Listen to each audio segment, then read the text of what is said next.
رحمت اللہ ملجی میں کلی 1843 میں کیرا کچھ میں پیدا ہوئے اور کاروبار کی غرض سے بمبے آئے۔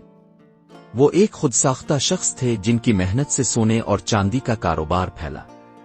وہ پہلے تاجر تھے جنہوں نے شاہی ٹکسال کی مہر والے سونے کے ڈلیے متعارف کروائے تاکہ لوگ نقلی سونا خریدنے سے بچ سکیں۔ مذہبی میدان میں ان کی خدمات لازوال تھیں۔ 1913 میں ریٹائر ہو کر انہوں نے کاروبار اپنے بیٹوں کے حوالے کیا۔ 1928 میں 85 سال کی عمر میں ویرسوا میں انتقال کیا اور بمبے میں دفن ہوئے۔ علی محمد میکلی رحمت اللہ ملجی میکلی کے سب سے ممتاز بیٹے 1894 میں کیرا کچھ میں پیدا ہوئے۔ 1909 میں میٹرک کرنے کے بعد 1913 میں والد کے سونے کے کاروبار سے منسلک ہوئے۔ بمبے کے فنانس اینڈ بلین ایکسچینج میں ایک نامور بروکر مینیجر بنے۔ ان کی مہارت کا اندازہ اس سے لگایا جا سکتا ہے کہ عراقی حکومت نے انہیں بغداد میں مشورے کے لیے مدعو کیا۔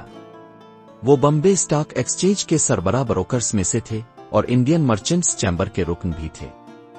ان کی company Ali Muhammad Macklai and sons نے کئی سالوں تک north British and mercantile insurance company کی نمائندگی کی۔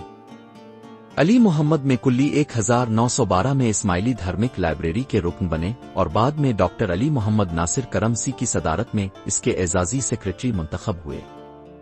اسی سال انہوں نے ایک رضاکار دستہ تشکیل دیا جس کے اراکین نے وفاداری کی علامت کے طور پر چاندی کے تمغے پہنے۔ 1912 میں central board of missions of Bombay کی بنیاد رکھی گئی جس کے پہلے صدر اسماعیل ورجی مدھانی، سیکریٹری مشنری حسینی پیر محمد اور جوائنٹ سیکریٹری رحیم مولوف تھے۔ بعد میں علی محمد میکلی اس کے صدر بنے۔ 1919 میں ریکریشن کلب قائم کیا گیا جو مذہبی سرگرمیوں کو مؤثر طریقے سے چلانے کے لیے دھوپیلیا بلڈنگ بھنڈی بازار سے فعال ہوا۔ 1914 میں وہ اسماعیلی دھارمک لائبریری کے اعزازی سیکریٹری بنے جو 1908 سے ماہانہ اسماعیلی ستاروں شائع کر رہی تھی۔ 17 اگست 1885 کو امام سلطان محمد شاہ نے بمبے ڈرخانہ جماعت خانہ میں 8 سال کی عمر میں امامت کا منصب سنبھالا۔ اس موقع پر لی گئی گروپ فوٹو 30 سال تک غیر شائع رکھی گئی۔ 1915 میں امام نے یہ فوٹو علی محمد میکلی کو دی جو اسماعیلی ستاروں میں پہلی بار شائع ہوئی۔ 10 فروری 1921 کو ریکریشن کلب کا نام بدل کر ریکریشن کلب انسٹیٹیوٹ رکھا گیا جس کا مقصد مبلغین اور اساتذہ کی تربیت تھا۔ امام نے علی محمد میکلی کو اس کا پہلا صدر مقرر کیا اور فرمایا، دن میں دنیاوی کام کرو اور رات کو دینی خدمات انجام دو۔ اگست 1923 کو امام نے انسٹیٹیوٹ کا پہلا دورہ کیا اور علی محمد میکلی کی ڈائری میں فارسی شعر لکھا جو امام کا لکھا واحد شعر مانا جاتا ہے۔ آتش بجن افروختن از بہرن جانا سوختن از من بیا مختن انکارہ کان من است۔ دل میں آگ جلانا اور محبوب کے لیے خود کو جلا دینا یہ سب میرے کام ہے۔ 1920 میں وہ سینٹرل ایجوکیشن بورڈ کے صدر بنے۔ 30 ستمبر 1923 کو بمبے کے پنجی بھائی کلب کے رکن مقرر ہوئے۔ امام نے 24 نومبر 1923 اور 30 فروری 1924 کو انسٹیٹیوٹ کا دورہ کیا اور اس کی کامیابی پر 1 لاکھ روپے عطیہ دیے۔ 12 مارچ 1924 کو 900 مہمانوں کے سامنے امام نے فرمایا، کام کرو باتوں سے نہیں، دوسروں کی بھلائی میں محنت کرو، یہی خود کو بہتر بنانے کا راستہ ہے۔ 14 مارچ 1924 کو انہیں آغا خان یونگ والنٹیئر کور کا اعزازی میجر مقرر کیا گیا۔ 1926 میں برطانوی ہند نے انہیں جے پی جسٹس آف پیس کا خطاب دیا۔ 19 جون 1927 کو عید غدیر کے موقع پر تھانہ جماعت خانہ میں پہلی بار اسماعیلی پرچم مائی فلگہ لہرایا گیا۔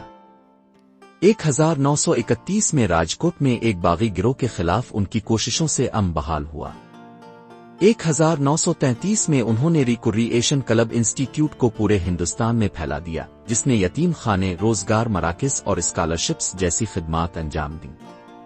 21 دسمبر 1933 کو امام نے فرمایا، ریکریشن کلب کا روشن مستقبل ہے، میری دعا ہے کہ اس کا روحانی پرچم پوری دنیا میں لہرائے۔ 1 فروری 1933 کو انہوں نے اسلامک ریسرچ ایسوسی ایشن قائم کی جس کے سرپرست خود امام تھے۔ 1934 میں یورپ کے دورے پر امام نے بمبے جماعت کو پیغام بھیجا، میجر میکلی کو آج پایا۔ جماعت کی طرف سے ہاتھ چومے۔ تمام بمبے کے روحانی بچوں کو میرے پیارے دعائیں۔ 1936 میں گولڈن جوبلی کے موقع پر سونے کا تمغہ حاصل کیا۔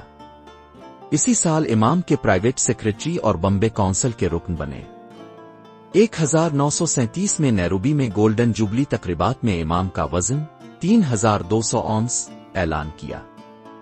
1940 میں آغا خان لیجن کی بنیاد رکھی۔ 1943 میں بمبے دھماکے کے موقع پر زخمیوں کی مدد کی۔ 1945 میں دارالسلام کانفرنس میں امام نے ان کے کام کو تاریخی اور لازوال قرار دیا۔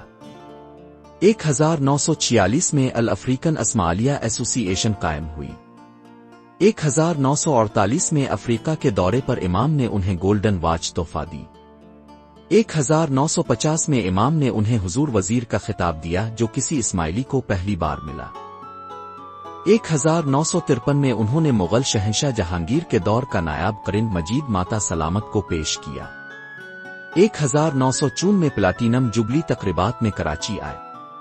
1954 میں ریٹائرمنٹ کے بعد کراچی میں ان کا شاندار استقبال کیا گیا۔ 21 جولائی 1971 کو 77 سال کی عمر میں بمبے میں انتقال کیا۔ امام نے فرمایا، وزیر میں کلی کی خدمات ہمیشہ یاد رکھی جائیں گی۔ ان کی 2 شادیاں ہوئیں۔ پہلی بیوی فاطمہ سے 3 بیٹے، عزیز رمضان علی شوکت، جبکہ دوسری بیوی جنب سے 5 بیٹے، سلطان علی عبدالسلطان، سلطان احمد حبیب نزار اور ایک بیٹی، شمسی، ہوئی۔